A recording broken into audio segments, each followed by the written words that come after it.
शाम ढल चुकी थी और लोग अपने घर के कामों में व्यस्त थे। रवि नाम का एक जिज्ञासु लड़का अपने घर वापस पैदल जा रहा था।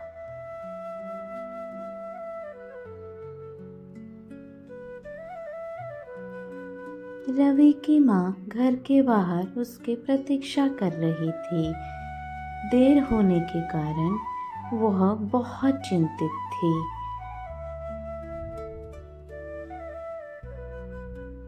थोड़ी देर घर के बाहर इधर उधर होने के बाद वो देखी कि रवि घर वापस आ रहा है। वो उसे बहुत डांटे। अगले ही दिन रवि की दोस्त मीरा उसके घर आ पहुंची। वो देखे कि रवि बहुत डरा हुआ था। वो उसे पूछी, रवि क्या हुआ तुम्हें? तुम इतने परेशान क्यों हो? बताओ बताओ मुझे। क्या बताऊं मीरा, कल एक बहुत डरावना हादसा हुआ मेरे साथ। सुनो। घर वापस आते समय मैंने सोचा मैं एक बार पुरानी हवेली की तरफ जाके आता हूँ और मैं हवेली की तरफ चल पड़ा। वहाँ बहुत तेजी से बिजली गरज रहा था और चारों ओर धुंधला धुंधला दिख रहा था। हवेली के अंदर पता नहीं बहुत सारे खूंखार आवाज़ मुझे सुनाई दे रहे थे। मैं बहुत डर गया था। मेरे सामने एक कंकाल खड़ा हुआ था। मैं उसे देख के बहुत डर गया। धीमी धीमी पैदल मैंने आगे बढ़ा। देखा कि कंकाल मेरे तरफ बहुत तेजी से गरज रहा था। आप क्यों मुझे डरा रहे हैं? प्लीज़ मुझे मत डराइए। मैं वैसे भी बहुत डरा हुआ हूँ, गलती से यहाँ आ गया हूँ। अरे बच्चे, तुमने हिम्मत कैसे की घर के अंदर आने की? अभी मैं बताता हूँ तुम्हें। और उसके बाद कंकाल ने रवि को जो कहा, रवि सुन के चौंक गया। रमेश और सुरेश नाम के दो दोस्त अपने बाकी दोस्तों के साथ पिकनिक मनाने जंगल में आए थे।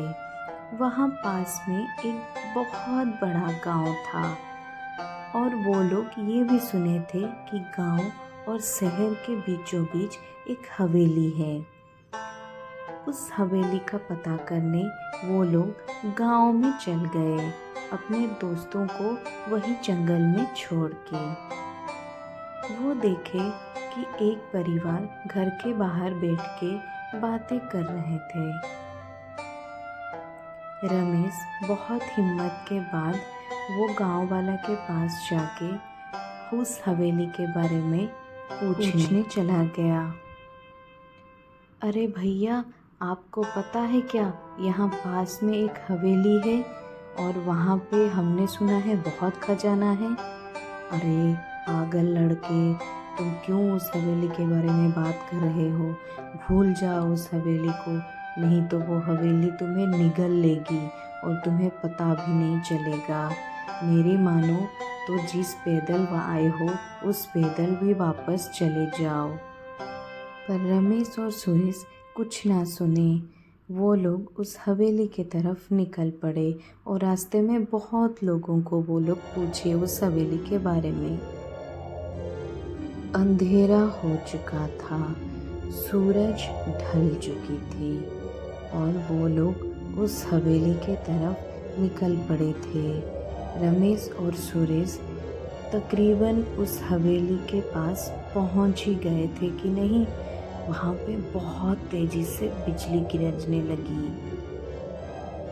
जैसे ही वो लोग उस हवेली के अंदर घुसे, बहुत सारे भूत, प्रेतात्मा और कंकाल वहाँ पे इधर उधर घूम रहे थे।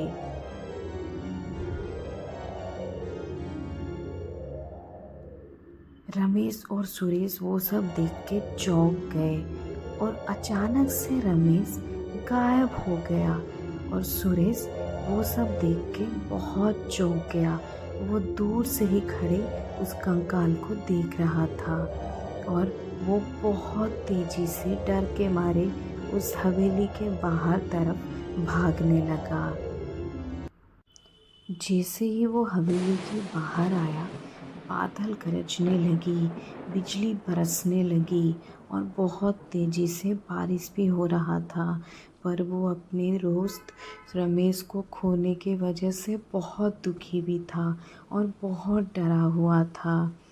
निराशा के साथ वो अपने दोस्तों के पास वापस जा रहा था और मन ही मन सोच रहा था कि वो अपने दोस्त रमेश को खो चुका है और अब वो उसे कभी नहीं मिलेगा।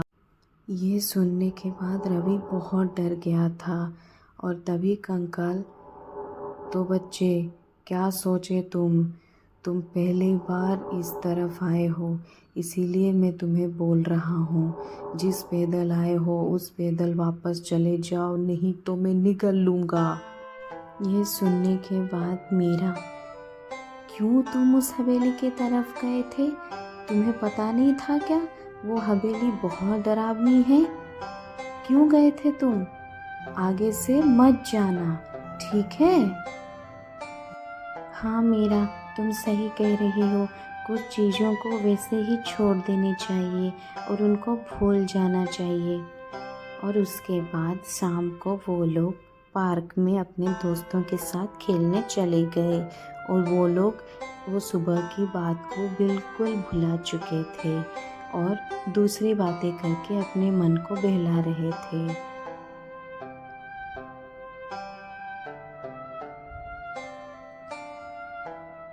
दोस्तों, जिज्ञासु होना सही बात है, पर कुछ अजीब चीज़ों को उनके हिसाब से छोड़ देनी चाहिए। उनको छेड़खानी नहीं करनी चाहिए, नहीं तो आप मेरी तरह पछताओगे। वीडियो अच्छा लगे तो लाइक, शेयर एंड सब्सक्राइब करना। Okay, bye.